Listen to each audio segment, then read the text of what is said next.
Giselle attempted unsuccessfully to contain his surprise. We talked about Adua, about the Union, about his family. Your name was mentioned, actually. Giselle failed to look nonchalant once again. In connection with the coming contest. Adi leaned even closer to him. Fedor was of the opinion that Bremadan Gorst will cut you to pieces. Giselle gave a strangled, but not by you, I trust. She stopped and took him by the hand, staring earnestly into his eyes. I'm sure that you'll get the better of him, no matter what they say. My brother speaks very highly of you, and he's stingy in his praise. Mumbled Giselle. His fingers were tingling pleasantly. Her eyes were big and dark, and he found himself greatly at a loss for words. She had this way of biting on her lower lip that made his thoughts stray. A fine, full lip. He wouldn't have minded having a little chew on it himself. Well, thank you. He gave a gormless grin. So, this is the park, said Adi, turning away from him to admire the greenery. It's even more beautiful than I'd imagined. Yes. How wonderful to be at the heart of things. I spent so much of my life on the edge. There must be many important decisions made here, many important people. Adi allowed her hand to trail through the fronds of a willow tree by the road. Column's worried there might be war in the north. He was worried for my safety. I think that's why he wanted me to come here. I think he worries too much. What do you think, Captain Luthar? He had been in blissful ignorance of the political situation until a couple of hours before, but that would never do as a reply. Well, he said, straining to remember the name, and then with relief. This Bethod could do with a rap on the knuckles. They say he has 20,000 Northmen under his banner. She leaned towards him. Barbarians, she murmured. Savages, she whispered. Young lady. Adi, he began. But I'm sure with men like you and my brother to protect us, we women folk have nothing to worry about. And she turned and made off up the path. Giselle had to hurry once again to catch up. And is that the house of the Maker? Adi nodded towards the grim outline of the huge tower. Why, yes, it is. Does no one go inside? No one. Not in my lifetime, anyway. The bridge is kept behind lock and key. He frowned up at the tower. Seemed strange now that he never thought about it. Living in the Agriont, it was always there. You just got used to it somehow. The place is sealed, I believe. Sealed? Adi moved very close to him. Giselle glanced around nervously, but nobody was looking. Isn't it strange that nobody goes in there? Isn't it a mystery? He could almost feel her breath on his neck. I mean to say, why not just break the door down? Giselle was finding it horribly difficult to concentrate with her so close. He wondered for a moment, both frightening and exciting, whether she might be flirting with him. No, of course not. Just not used to the city was all. If only she were a little less attractive, or a little less confident. If only she were a little less... West Sister. He coughed and looked off down the path, hoping vainly for a distraction. There were a few people moving along it, but no one that he recognized, unless... Adi's spell was suddenly broken, and Giselle felt his skin go cold. A hunched figure, overdressed on this sunny day, was limping toward them, leaning heavily on a cane. He was bent over and wincing with every step, the faster-moving travelers giving him a wide berth. Giselle tried to steer Adi away before he saw them, but she resisted gracefully and made a direct line for the shambling inquisitor. His head snapped up as they approached, and his eyes glinted with recognition. Giselle's heart sank. There was no avoiding him now. Pleasure. I'm surprised that Varuth has let you go so early in the day. He must be mellowing in his old age. The Lord Marshal is still most... The Inquisitor shook his head sadly. They have no manners at all. But they are the very best at what they do. I swear, the king doesn't have two more valuable servants. I suppose we all serve the king in our own way. There was a little more hostility in Giselle's voice than he had intended. If Glockta was offended, he didn't show it. Quite fair. I don't believe I know your friend. No, this is Inquisitor R.D. West. Glockta's eyebrows rose. No. He bent down stiffly to kiss the back of her hand. Giselle saw his mouth twist as he straightened up, but the toothless grin soon returned. Column West's sister. You are so much changed. The better, I hope, she laughed. Giselle felt horribly uncomfortable. Why, yes indeed, said Glockta. And you are changed also, son. Ardy looked suddenly very sad. We were all so worried in my family. We hoped and hoped for your safe return. Giselle saw a spasm run over Glockta's face. Then we heard you were hurt. How are you? The Inquisitor glanced at Giselle, his eyes cold as a slow death. Giselle stared down at his boots, a lump of fear in his throat. He had no need to be scared of his cripple, did he? But somehow he wished he was still at fencing practice.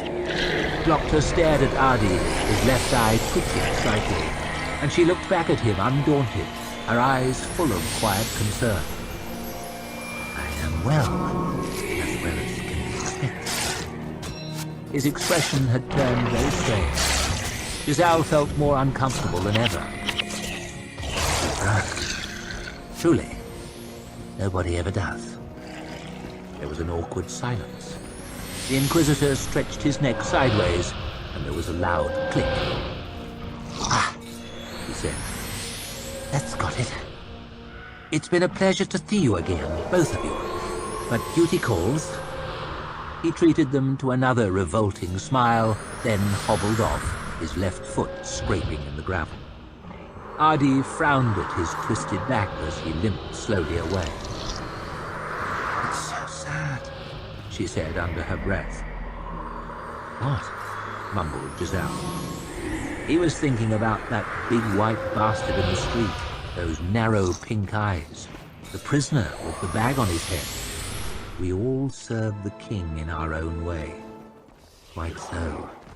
He gave an involuntary shiver. He and my brother used to be quite close. He came to stay with us in the summer. My family was so proud to have him, it was embarrassing. He used to fence with my brother every day, and he always was. The way he moved, something said. Sound down. He was the brightest star in the sky. She flashed her knowing half-smile again. And now I hear you are. Said Giselle, not sure whether she was praising him or poking fun. He could not escape the feeling that he had been out-fenced twice that day, once by each sibling. He rather fancied that the sister had given him the worst beating. Chapter 8. The Morning Ritual.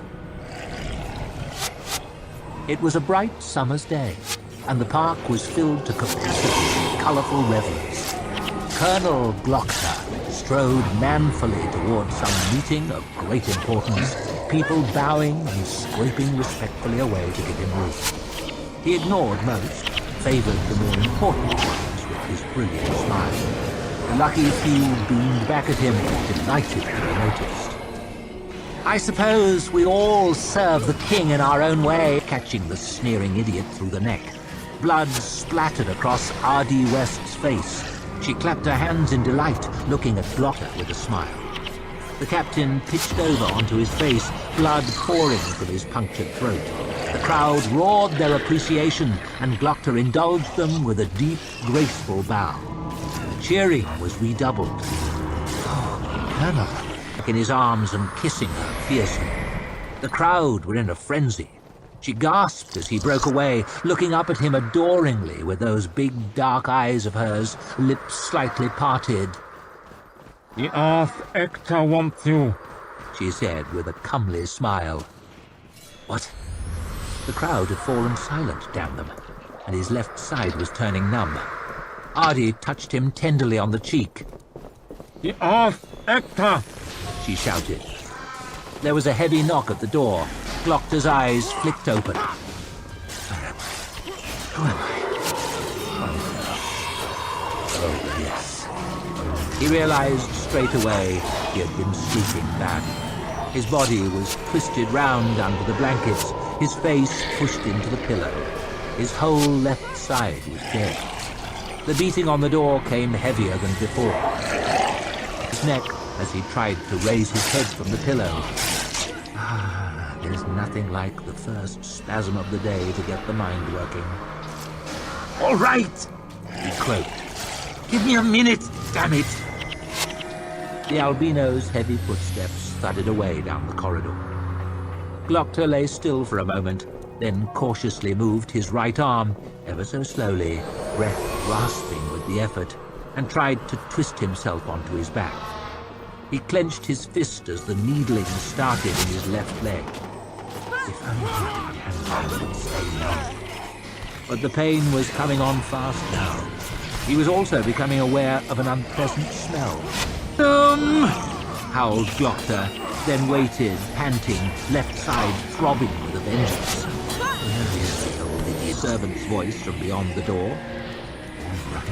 All right, you old fool. Just when do you think I was last all right? No, damn it! I've boiled the bed. I've boiled water for a bath, sir. Can you get up? Once before, Frost had had to break the door down. Maybe I should let it stand open all night. But then how could I sleep? As he hauled himself out of the bed and onto the chair beside it. His grotesque, toeless left leg twitched to itself, still beyond his control. He glared down at it with a burning hatred. Fucking horrible thing. Revolting, useless lump of flesh. Why didn't they just cut you off? Why don't I still? But he knew by now. With his legs still on, he could at least pretend to be half. He punched his withered thigh, then immediately regretted it. The pain crept up his back, a little more intense than before, growing with every second.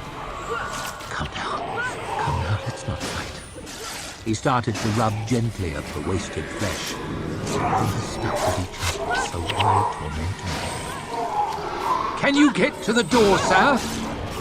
Glockter wrinkled his nose at the smell, then took hold of his cane, and slowly, agonizingly, he turned the key in the lock, leaning against the wall. And Dan Glockter, the greatest swordsman the Union has ever seen, must be carried to my wrath by an old man so that I can wash my own shit off. They must be laughing loud now, all those fools I beat, if they still remember me. I'd be laughing too if it didn't hurt so much. But he let the weight off his left leg and put his arm round Barnum's shoulders without complaint. What's the use, after all? Might as well make it easy for myself. Easy as it can be. Hasn't woken up yet. They hopped and stumbled down the corridor, slightly too narrow for both of them together. The bathroom seemed a mile away. 100 miles as I used to be. The bathroom as I am. That's my bad luck, isn't it? Can't go back. Not ever. The steam felt deliciously warm on Glockter's clammy skin. With Barnum holding him under the arms, he slowly lifted his right leg and put it gingerly into the water. Damn, that's hot. The old servant helped him get the other leg in, then, taking him under the armpit, lowered him like a child until he was immersed up to his neck. Glockter cracked a toothless smile. Hot as the maker's forge, Barnum. Just the way I like it. The heat was getting into the leg now, and the pain was subsiding. Not gone, never gone, but better, a lot better. Glockter began to feel almost as if he could face another day. You have to learn to love the small things in life, like a hot bath. You have to love the small things when you've nothing else. Practical Frost was waiting for him downstairs in the tiny dining room, his bulk wedged into a low chair against the wall. Glockter sagged into the other chair and caught a whiff from the steaming porridge bowl, wooden spoons sticking up at an angle without even touching the side. His stomach rumbled and his mouth began watering fiercely. All the symptoms, in fact, of extreme nausea. "Hooray!" shouted Glockter. "Porridge again!" He looked over at the motionless Practical. "Porridge and honey, better than money. Everything's funny with porridge and honey." The pink eyes did not blink. "It's the rhyme for children. My mother used to sing it to me. Never actually got me to eat this slop, though. But now," and he dug the spoon in, "I can't get enough of it." Frost stared back at him. "Healthy," said Glockter, forcing down a mouthful of sweet mush and spooning up another. "Delicious. No chewing required." He shoved the mostly full bowl away and tossed the spoon after it. He hummed. "A good breakfast makes for a good day, don't you find?" It was like staring at a whitewashed wall. "Oh, wants me again, does he?" The albino nodded. "And what might our illustrious leader desire with the likes of us, do you think?" A shrug. Glockter licked bits of porridge out of his empty gums. "Does he seem in a good mood, do you know?" Another shrug. Come, come, Practical Frost. Don't tell me everything at once. I can't take it in." Silence. Barnum entered the room and cleared away the bowl. Do you want anything else, sir? Absolutely. A big half-raw slab of meat and a nice crunchy apple. He looked over at Practical Frost. "I used to love apples when I was a child." How many times have I made that joke? Frost looked back impassively. There was no laughter there. Glockter turned to Barnum, and the old man gave a tired smile. "Oh well," sighed Glockter. "A man has to have hope, doesn't he?" The Arch-Lector's office was on the top floor of the House of Questions, and it was a long way up. Worse still, the corridors were busy with people.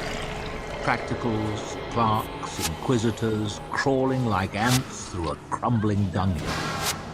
Whenever he felt their eyes on him, Glockter would limp along, smiling, head held high. Whenever he felt himself alone, why does it have to be so high? He asked himself as he shuffled up the dim halls and winding stairs of the labyrinthine building. By the time he reached the antechamber, he was exhausted and blowing hard, left hand sore on the handle of his cane. The Arch-Lector's secretary examined him suspiciously from behind a big dark desk that took up half the room. There were some chairs placed opposite for people to get nervous waiting in, and two huge practicals flanked the great double doors to the office, so still and grim as to appear a part of the furniture. "Do you have an appointment?" demanded the secretary in a shrill voice. "You know who I am, you self-important little shit." "Of course," snapped Glockter. "Do you think I limped all the way up here to admire your desk?" The secretary looked down his nose at him. He was a pale, handsome young man with a mop of yellow hair. Puffed-up fifth son of some minor nobleman with overactive loins, and he thinks he can patronize me. "And your name is?" he asked with a sneer. Glockter's patience was worn out by the climb.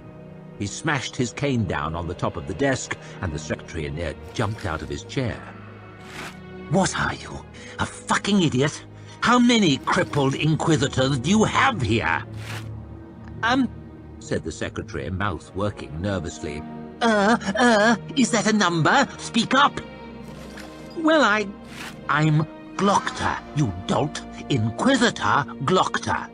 Yes, sir, Get your fat ass out of that chair, fool. Don't keep me waiting. The secretary sprang up, hurried to the doors, pushed one open, and stood aside respectfully. That's better, growled Glockter, shuffling after him. He looked up at the practicals as he hobbled past. He was almost sure one of them had a slight smile on his face.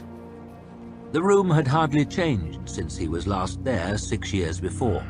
It was a cavernous, round space, domed ceiling carved with gargoyle faces, its one enormous window offering a spectacular view over the spires of the university, a great section of the outer wall of the Agriont, and the looming outline of the House of the Maker beyond.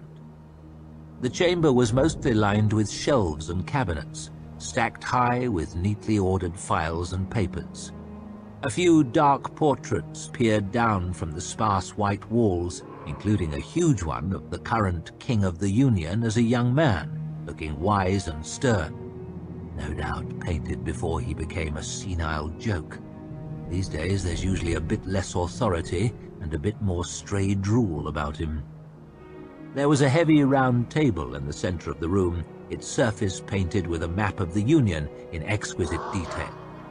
Every city in which there was a department of the Inquisition was marked with a precious stone, and a tiny silver replica of Adua rose out of the table at its hub.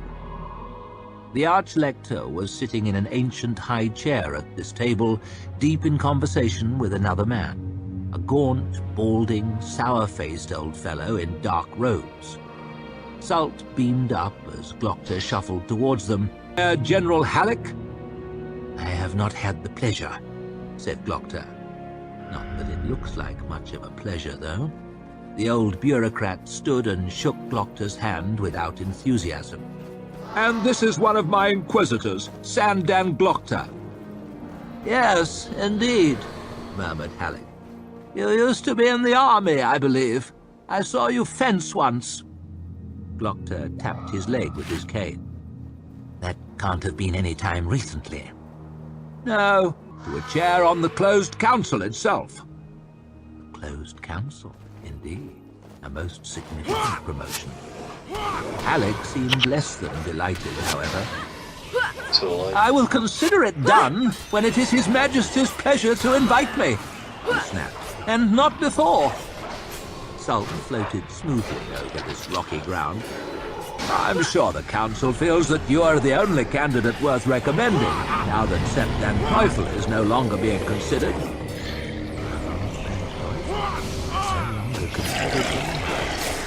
Halleck frowned and shook his head. Teufel? I worked with the man for 10 years.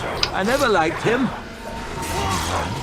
Look at him. But I would never have thought him a traitor. Salt shook his head sadly. We all feel it keenly, but here is his confession in black and white. He held up the folded paper with a doleful frown. I fear the roots of corruption can run very deep. You would know that better than I, whose sorry task it is to weed the garden. Indeed, indeed, Muttered Halleck, nodding grimly. you deserve all of our thanks for that. You also, Inquisitor. Oh no, not I. His chair. Well, taxes do not collect themselves. I must return to my work. Enjoy your last few days in the job, said Salt. I give you my word that the king will send for you soon. Halleck allowed himself the sinister smile, then nodded stiffly to him and stalked away. The secretary ushered him out and pulled the heavy door shut. There was silence. I'll be the one to break it. I expect you're wondering what this was all about, eh, Glockter? The thought had crossed my mind, Your Eminence. I bet it had. Salt swept from his chair and strode across to the window, his white-gloved hands clasped behind his back. The world changes, Glockter. The world changes. The old order crumbles. Loyalty, duty, pride, honor. Notions that have fallen far from fashion What has replaced them? He glanced over his shoulder for a moment, and his lip curled. Greed. Merchants have become the new power in the land. Bankers, shopkeepers, salesmen. Little men with little minds and little ambitions. Men whose only loyalty is to themselves, whose only duty is to their own purses, whose only pride is in swindling their betters, whose only honor is weighed out in silver coin.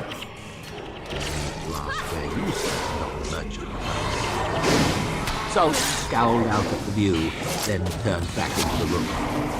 Now it seems anyone's son can get an education and a business and become rich. The merchant guilds, the mercers, the spicers and their like grow steadily in wealth and influence. Jumped-up, posturing commoners dictating to their natural betters. Their fat and greedy fingers fumbling at the strings of power. It is almost too much to stand. He gave a shudder as he paced across the floor. I will speak honestly with you, Inquisitor. The Archlector waved his graceful hand as though his honesty were a priceless gift. The Union has never seemed more powerful, has never controlled more land. But beneath the facade, we are weak. It is hardly a secret that the king has become entirely unable to make his own decisions. Crown Prince Ladislau is a fop, surrounded by flatterers and fools, caring for nothing but gambling and clothes. Prince Reynolds is far better fitted to rule, but he is the younger brother. The closed council, whose task it should be to steer this leaking vessel, is packed with frauds and schemers. Some may be loyal, some are definitely not, each intent on pulling the king his own way.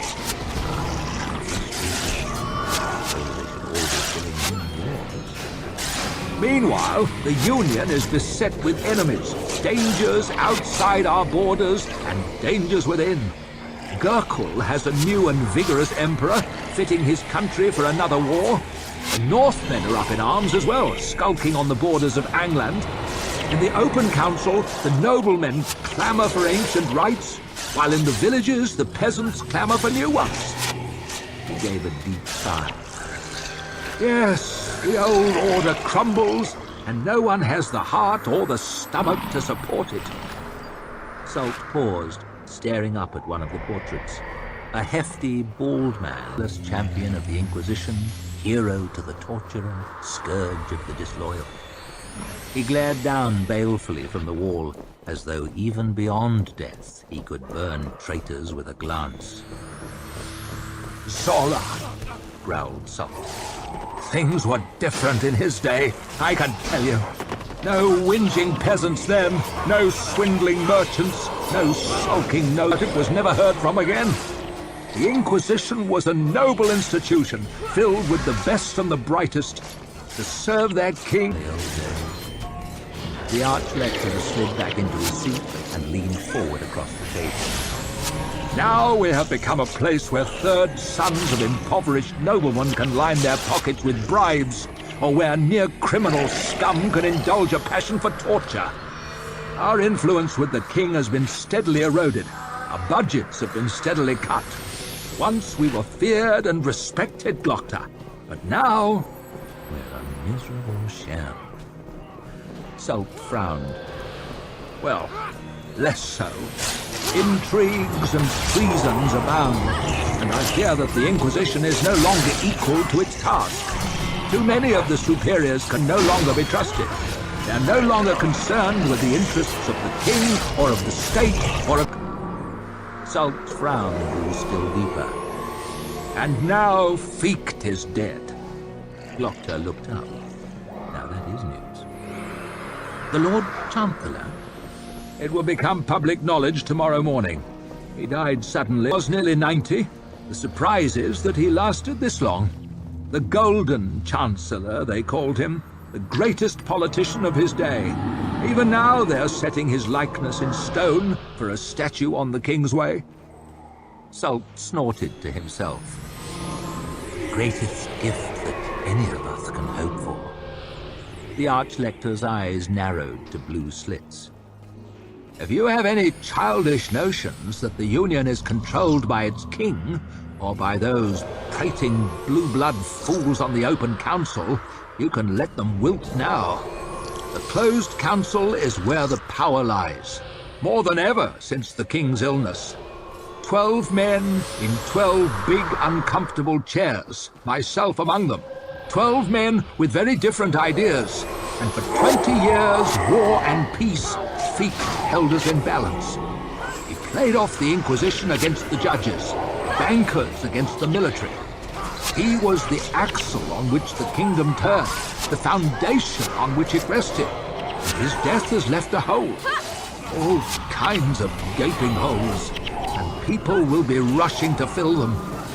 I have a feeling that whining-ass Morovia, that bleeding heart of a High Justice, that self-appointed champion of the common man, will be first in the queue. It is a fluid and a dangerous situation. The Archlector planted his fists firmly on the table before him. We must ensure that the wrong people do not take advantage. The gathering of taxes, the treasury, the king's mints, all come under his auspices. Money, Proctor, money. And money is power, I need hardly tell you. A new Chancellor will be appointed tomorrow. Foremost candidate was our erstwhile Master of the Mints, Septan Teufel. Something tells me he will no longer be under consideration. Salt's lip curled. Teufel was closely linked with the merchant guilds, and the mercers in particular. His sneer became a scowl. In addition to which, he was an associate of High Justice Moreau. Surveyor General Halleck is a far better choice, in my opinion. Blocker looked towards the door. Him, Lord Chancellor. Salt got up smiling and moved over to a cabinet against the wall. There really is no one else. Everyone hates him, and he hates everyone, except me. Furthermore, he is a hard-nosed conservative who despises the merchant class and everything they stand for. He opened the cabinet and took out 2 glasses and an ornate decanter. If not exactly a friendly face on the council, he will at least be a sympathetic one, damned hostile toward everyone else. I can hardly think of a more suitable candidate. Glockter nodded. He seems honest, said Salt. He will be very valuable to us. He poured out 2 glasses of rich red wine. And just as a bonus, I was able to arrange for a sympathetic new Master of the Mints as well. I hear that the mercers are absolutely biting their tongues off with fury. Moravia's none too happy either, the bastard. Salt chuckled to himself. All good news, and we have you to thank. He held out one of the glasses. But there was really no option but to grasp the glass and take a hearty swig. The wine was unfamiliar, but delicious. Probably from somewhere very beautiful and far away. At least if I die up here, I won't have to make it back down all those steps. But the Archlector was drinking too, all smiles and good grace. So, I suppose I will last out the afternoon after all. Yes, we have made a good first step. These are dangerous times, all right, and yet danger and opportunity often walk hand in hand. Glockter felt a strange sensation creeping up his back. Is that fear or ambition or both? I need someone to help me put matters in order. Someone who does not fear the superiors or the merchants or even the closed council. Someone who can be relied upon to act with subtlety and discretion and ruthlessness. Someone whose loyalty to the Union is beyond question, but who has no friends within the government. Someone who's hated by everyone. Someone to take the fall if things turn sour. Someone who will have to do mourners at their funeral. I have need of an Inquisitor-exempt blocker. Someone to operate beyond the superior's control, but with my full authority. Someone answerable only to me. The Archlector suited to this task. What do you think? I think the holder of such a post would have a great many enemies and friend. Glockter peered up at the Archlector. That friend might not be so very reliable. I think the whole of such a post might not last long. Could I have some time to consider it?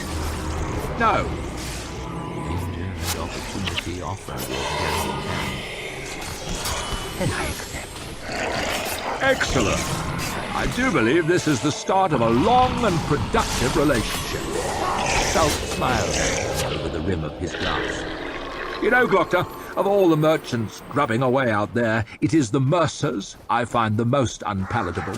Priceless trading rights. But ever since then, their arrogance has been insufferable. Anyone would have thought they fought the battles themselves for the airs they've put on and the liberties they've taken. The Honourable Guild of Mercers, he sneered. It occurs to me now that your friend Ruse has given us the means to hook them in so deeply, it would be a shame to let them wriggle free. Glockter was much surprised, though he thought he did it well.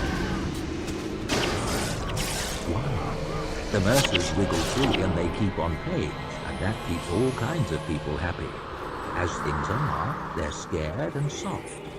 Then they'll stop paying, and a lot of people will be unhappy. Some of them in this very building.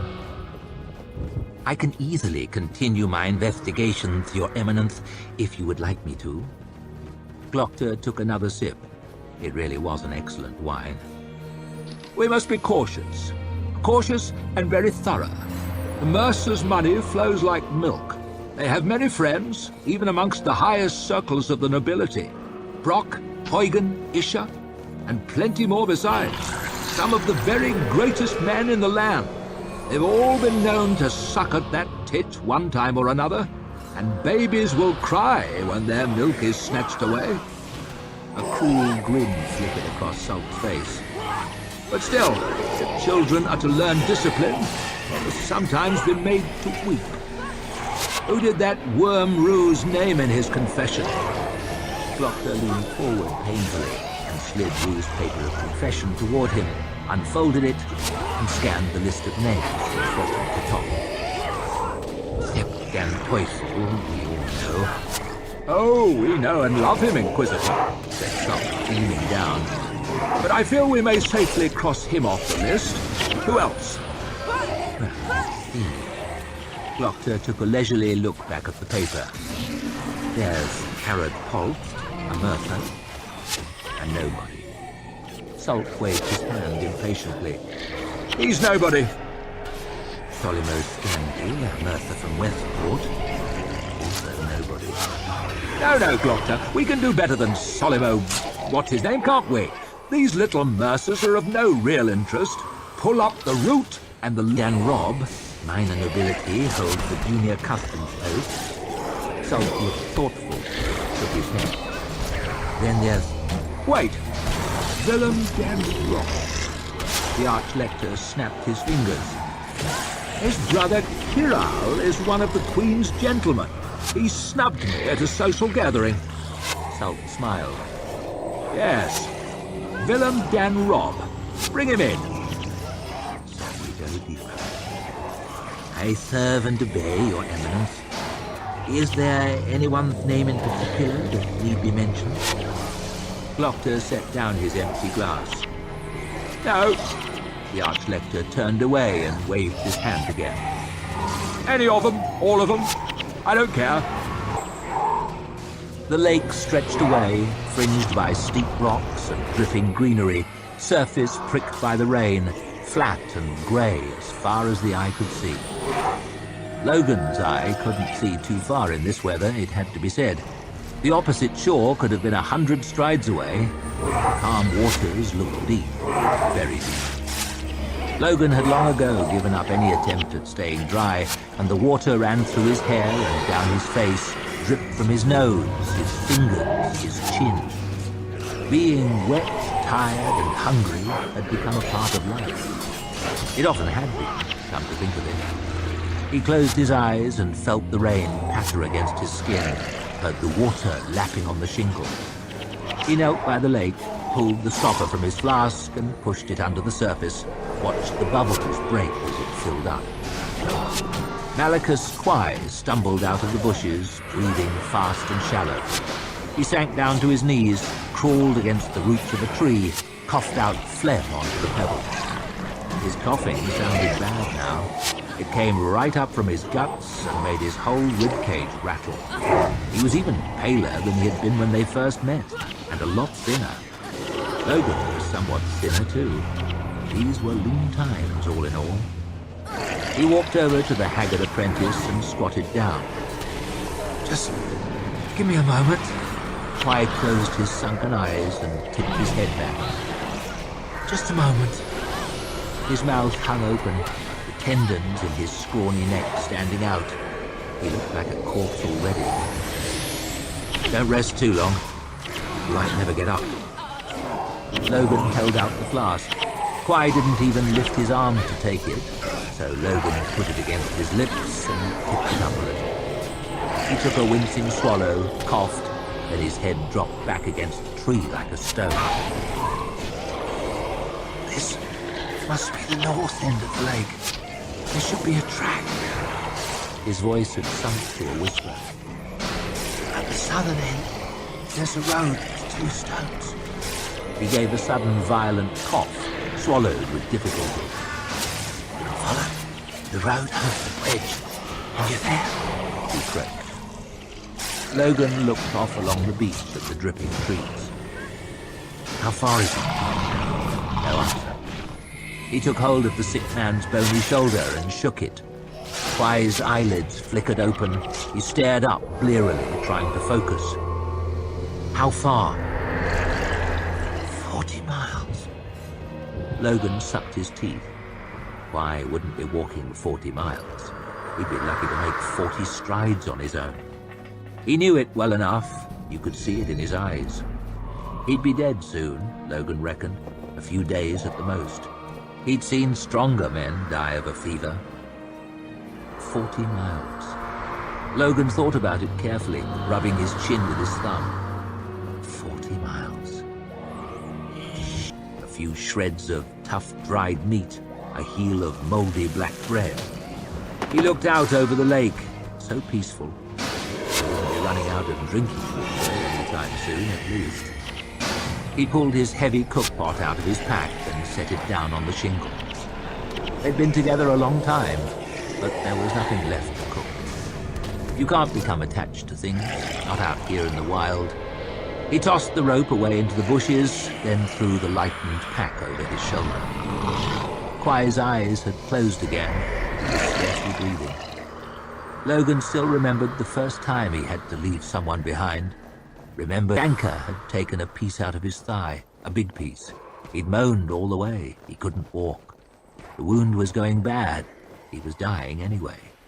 They had to leave him. No one had blamed Logan for it. The boy had been too young. He should never have gone. Bad luck was all. Could happen to anyone.